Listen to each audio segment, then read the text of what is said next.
Have you ever watched a show and felt like you wanted to reach through the screen just to shake some sense into a character?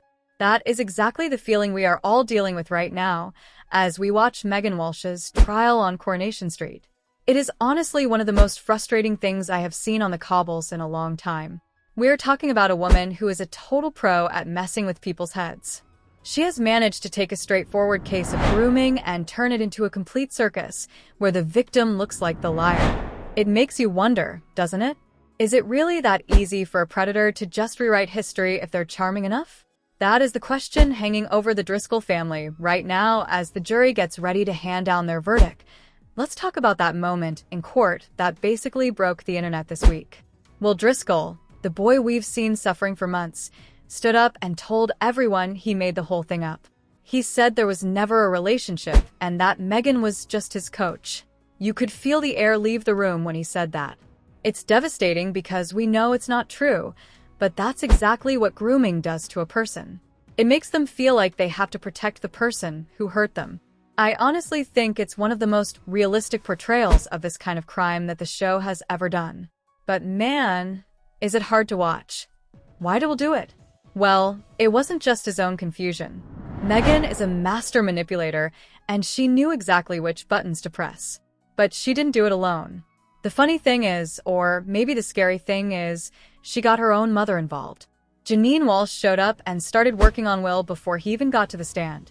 She basically cornered him and asked if Megan really deserved to go to prison if she truly loved him. Think about how toxic that is. It's like Janine was handing Will a script and telling him that his truth would destroy her daughter's life.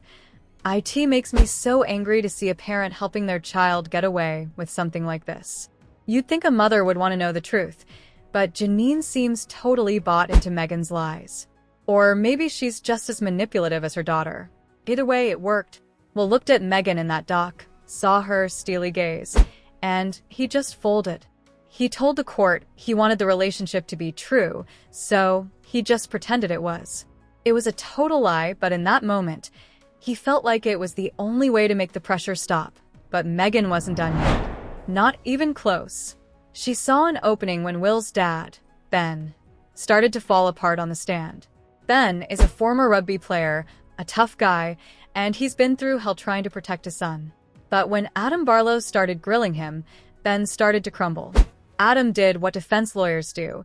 He tried to make it look like Will's behavioral changes were just because the family moved from Hull. It's such a low blow, isn't it? Suggesting that a kid is just adjusting when he's actually being groomed. Megan saw Ben's weakness, and she pounced on it. When she took the stand, she didn't just defend herself. She went for the jugular. She told the court that Ben was a pushy dad who put intense expectations on Will because of his rugby background. She painted herself as the only person Will could talk to. And then she dropped the biggest bomb of the whole trial. She looked the jury in the eye and claimed that Will had actually talked to her about suicide. I don't know about you, but that made my blood boil. Using a mental health crisis as a tactical lie in a courtroom? That is a new level of evil, even for a soap villain. She claimed Will would often cry during their training sessions and that he was basically pushed to the edge by his own father. It's a complete reversal of the truth. Megan is the one who caused the trauma, but she's standing there telling the world it was all Ben's fault. The reaction from Ben was exactly what you'd expect. He erupted. He couldn't stay quiet while she sat there lying about his son's life. He shouted out that she was lying, which is exactly what Megan wanted him to do. She wanted him to look aggressive. She wanted him to look like that scary, pushy dad she'd just described. It's so calculated. Ben ended up being taken out of the courtroom, and the Driscolls just had to leave in total shock. Back at the pub, things weren't any better. Will was sitting with Susie, and you could see the weight of the world on his shoulders. Susie just wants things to go back to being a happy family, but how do you ever go back from something like this? When the family got home and Ben told Will about the suicide lie, Will was actually stunned. He told him straight away that he'd never even thought about that. It's crazy, right? Even after he tried to protect her on the stand, Megan was still willing to use his name to tell the darkest lie possible. You have to wonder what is going through Will's head at this point. He tried to save her, and she rewarded him by calling his father a monster and making up a story about him, wanting to end his life. That finally seemed to be the breaking point for him. He went to see Tim Metcalf for some advice. I think it's interesting that he chose Tim. Sometimes you can't talk to your own parents because you're too afraid of hurting them even more. Tim is just a neighbor, someone safe. Will finally admitted to Tim that he messed up the whole trial. He confessed that he lied about nothing happening between them. It's a huge moment of clarity, but is it too late? The jury has already heard his first testimony where he confessed to making it all up. Can the prosecution really fix that? They're hoping to put him back on the stand, but the damage might already be done. This whole storyline is such a powerful look at how manipulation works. It's not just about one event. It's about how a predator slowly takes over a person's mind. Megan made Will feel like he was the only one who understood her, and she made him feel like his family was the enemy. Even when he's starting to see the truth, that bond is so hard to break. It's like he's caught in a spider web, and every time he moves, it just gets tighter. And now we are at the endgame. The trial is over, and the verdict is coming in this Friday. Ben gets the call that the jury is back, and you can only imagine the nerves in that house. Eva gives him a supportive squeeze, which is a nice touch, but it doesn't change the fact that their lives are in the hands of 12 strangers. What do you think is going to happen? Do you think the jury is going to see through Megan's performance? Or did that suicide lie actually work? It's a terrifying thought that someone like her could walk free just because she's a good actress. If she is found not guilty, what does that do to Will? He's already feeling so much guilt for lying on the stand. If his lie is the reason she gets away with it, I don't know if he can ever recover from that. The show has been working with charities like Barnardo's to make sure they get this story right, so I'm really hoping they show that justice can be served. But Coronation Street loves a good twist. They love to keep us on the edge of our seats. There is a lot of talk about Megan's fate being revealed on Friday, and I think we're all going to be holding our breath. It's also worth mentioning all the other drama going on while we wait for the verdict. We've got Abby dealing with a nightmare landlord and black mold in her flat. It turns out her landlord is actually Idris, which is going to cause some massive fireworks. And then there's Hope and Ruby acting suspicious at number 9, apparently planning a surprise for Tyrone. It's classic Corey, isn't it? One family is facing a life-changing court verdict, and another is dealing with damp walls and kids being sneaky. But back to the main event. Megan Walsh is a character we are going to be talking about for a long time. Whether she goes to prison or not, she has left a trail of destruction behind her. She's destroyed a boy's confidence, torn a family apart, and turned a courtroom into a stage for her own lies. If she does get off, do you think she'll stay on the street? Or will she find a new victim somewhere else? I really want to hear what you guys think about this. Do you think Will's conversation with Tim is enough to turn things around? Or did he ruin his chances when he lied on the stand the first time? It's such a mess, and I honestly don't know which way the jury is going to go. Megan is so convincing, and we've seen her steely gaze, even when things are falling apart. She doesn't have a shred of remorse that is it possible for the Driscolls to ever be a happy family again like Susie wants. I think the road back is going to be incredibly long. Even if Megan goes down, Will has to live with what happened. Ben has to live with the fact that he was accused of being an abusive father in front of everyone. Those kinds of scars don't just disappear because a judge says guilty. The psychological layer here is just so deep. Megan has used everyone, her mother, her victim, the legal system, just to save herself. It's ego and control at its most dangerous. She can't admit she's a predator, so she has to make everyone else the villain.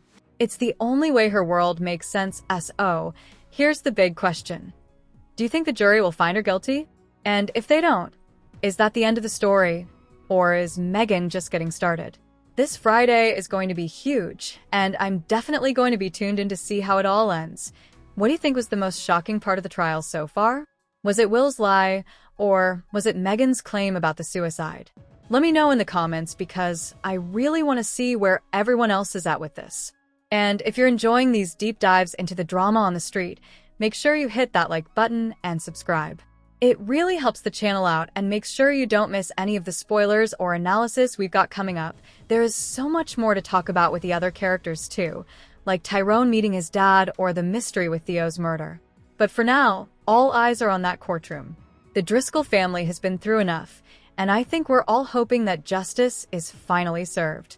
Thanks for watching, and I'll see you in the next video to break down that verdict as soon as it drops. Wait, before I go, think about this. What if the jury finds her guilty, but she still finds a way to haunt them? We've seen it before with villains on the show. Sometimes prison isn't the end. But for now, let's just hope she gets what she deserves. Don't forget to comment, like, and subscribe. See you next time. Have you ever watched a show and felt a literal knot in your stomach because you could see someone being manipulated right in front of your eyes? That's exactly where we are with Coronation Street right now. Honestly, it is one of the most frustrating and heartbreaking things I've seen on the cobbles in years. We're watching Megan Walsh's trial, and it's not just a legal drama. It's a full-on psychological war. Have you ever wondered how a person can look someone in the eye and tell a lie so dark it ruins a whole family? Because that is exactly what Megan is doing. She is a master at this. She's not just trying to stay out of jail. She's trying to destroy the Driscolls while she's at it. It makes you think, doesn't it? Is the truth even enough when you're up against a predator who knows exactly how to play the system? Well, think about it. Megan isn't just acting on her own anymore. The funny thing is, she's managed to pull her own mother, Janine, into this web of lies. Now, Janine is a piece of work. She actually went behind everyone's back to corner Will. Can you imagine being a young lad, already traumatized, and having this woman ask you if Megan really deserves to be punished because she truly loved you? It's sick, right? That is textbook grooming behavior. It's making the victim feel like the one who is doing something wrong. It's like Janine handed Will a script of guilt and told him he had to follow it. This is why Will crumbled on the stand. He saw Megan's steely gaze from the dock and he just broke.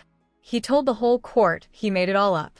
He said there was no relationship and she was just his coach. My heart just sank for Ben when that happened. Imagine fighting so hard for your kid, only for them to take the side of the person who hurt them. But why did Will lie? I think it's because Megan has spent so long making him believe she's the only one who cares about him. When he's in that courtroom, he's not just seeing a defendant. He's seeing the person who has basically rewritten his reality. The pressure must have been unbearable. And the worst part is, the jury doesn't see the months of manipulation. They just see a boy saying he's a liar. It makes you wonder if justice is even possible in cases like this. Does a not guilty verdict mean she's innocent, or does it just mean she's a better actor than everyone else? I honestly think the writers are doing a brave thing here. They're showing how messy and unfair the legal system can feel for victims. Then we get to Ben. Poor Ben. He's a former rugby player, so he's got this tough guy image, but you can see he's absolutely falling apart. He tried to explain how much Will has changed since Megan came into their lives. But then Adam Barlow starts the cross-examination. Adam is just doing his job, but man, it feels greasy. He starts suggesting that Will's behavior is just because they moved away from Hull. Like, really? A move is supposed to explain all of this? It's such a classic tactic to find any other excuse for a victim's trauma. Ben started to crumble under that pressure, and Megan saw it. She took the stand and used his weakness as a weapon. This is where it gets really dark. Megan didn't just defend herself. She turned the tables and made Ben look like a villain. She told the court that Ben put intense expectations on Will because of his rugby background. She painted this picture of Will being so overwhelmed by his dad that he would cry during training sessions with her. And then she dropped the lie that changed everything. She told the jury that Will had confided in her about wanting to end his own life. Can you even believe that? Using a suicide lie to win a court case. It is absolutely depraved. She's taking Ben's biggest fear as a parent and using it to destroy his reputation. Think about how Ben felt in that moment. He lost it. He shouted out that she was lying, which is exactly what a normal person would do. But in a courtroom, that just makes him look aggressive. It makes him look like this scary dad Megan wants the jury to see. The Driscolls had to leave before Ben was kicked out for causing a disruption. It's just so unfair. Megan is sitting there looking calm and collected, while the people she hurt look like they're the ones out of control. Have you ever felt that kind of injustice? Where the liar is the one everyone believes because they're the loudest or the calmest. It's enough to make you want to scream at the TV. Later on, Will is in the pub with Susie. She's trying to be supportive, But she's also talking about how she misses being a happy family. That must be so hard for Will to hear. Everyone is stressed, and he feels like it's all his fault. When his family finally gets home and Ben tells him about the suicide lie, Will is actually shocked. He tells them straight away that he never even thought about that. It's a small relief, but it's also a wake-up call. He's starting to see that Megan doesn't actually care about him. She's willing to say anything, even the most horrible thing imaginable, just to save herself. So, what does Will do? He goes to see Tim Metcalf. I love that he went to Tim. Sometimes you just can't talk to your parents when things are this heavy. You're too afraid of making them more sad. Tim is just a neighbor, a friend. He's safe. Will finally admits to Tim that he messed up the whole trial. He confesses that he lied when he said nothing happened between them. This is such a huge step for him. He's finally reclaiming his own truth. But the question is it too late? The jury has already heard his confession. Can the prosecution really fix a mess that big? It feels like they're trying to climb a mountain with one hand tied behind their backs.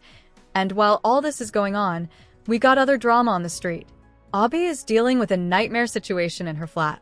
There's black mold behind her son Alfie's bed, and the kid is coughing his lungs out. She's been calling her landlord for ages, but he never picks up. Then she finds out the landlord is actually Idris, the same guy who sent Leanne a huge bouquet of flowers. It's such a classic Corey twist. One minute you're worried about a court case, and the next you're realizing your neighbor is a slumlord. It just shows that life on the street never stops being messy. Then there's Hope and Ruby. They're up to something at number 9.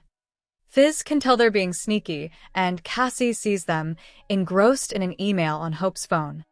They say it's a surprise for Tyrone, but let's be real. When has Hope ever done something that was just a nice surprise? I'm betting there's a whole other secret waiting to explode there. Maybe it has something to do with Tyrone's dad showing up later. It's a lot to keep track of, but it keeps the show feeling alive. But honestly, everything feels secondary to Megan's verdict. The jury is back this Friday. Ben gets the call, and you can just feel the tension through the screen. Eva gives him a supportive squeeze, which is sweet, but you know his heart is pounding. This is it. The end of the road. Has justice been served? Or is Megan going to walk free and find her next victim? I'm really worried about what a not guilty verdict would do to Will. If he thinks his lie let her go, he might never forgive himself. I've been reading some fan theories, and people are divided. Some think she'll go down because of what Will told Tim. Others think the suicide lie was a masterstroke that will give the jury just enough doubt. What do you think? Do you think the jury will see through her steely gaze? Or has she successfully made Ben look like the problem? It's such a tough one. The show worked with Barnardo's on this, so I'm hoping they show that the truth can actually win in the end. We need that win, don't we? We need to see that predators don't always get away with it. I can't get over how much Megan's mom, Janine, has fueled this fire. She's a mother. How can she sit there and help her daughter groom a child? It makes me think that Megan didn't just become this way on her own. She learned from the best. The way Janine used love as a weapon to silence, well, is one of the most disgusting things I've seen. It just shows that the cycle of manipulation often goes way deeper than just one person. If Megan gets off, Janine is just as responsible for that failure of justice as Megan is. And what about Adam Barlow? I know he's a lawyer and everyone deserves a defense, but man, he's making it hard to root for him. Suggesting that Will's trauma was just moving house stress. That's a low blow even for a solicitor. It just highlights how the legal system can be used to gaslight victims all over again. Every question Adam asked was like another layer of the web being spun around Will. It's no wonder the poor lad felt like he had to lie to make it stop. The countdown to Friday is officially on. 8:15 p.m. on ITV1. That's the moment we find out if the Driscolls can finally start to heal, or if they're going to be looking over their shoulders for Megan forever. I'm honestly nervous for them. Ben has been through so much, and you can tell he just wants his son back. Not the traumatized Will who lies for his abuser, but the real Will. If Megan goes to prison, maybe they can finally find that happy family Susie keeps talking about. But if she doesn't, I don't even want to think about it. Let me know what you think in the comments. Are you team guilty? Or do you think Megan's lies were too good? Do you think Will can ever forgive himself for what he said in court? And what do you think about Idris being the secret landlord? That was a wild turn, wasn't it? Make sure you hit that subscribe button and give the video a like if you're as obsessed with these Corey twists as I am. We're going to be breaking down the verdict as soon as it happens, so you don't want to miss that.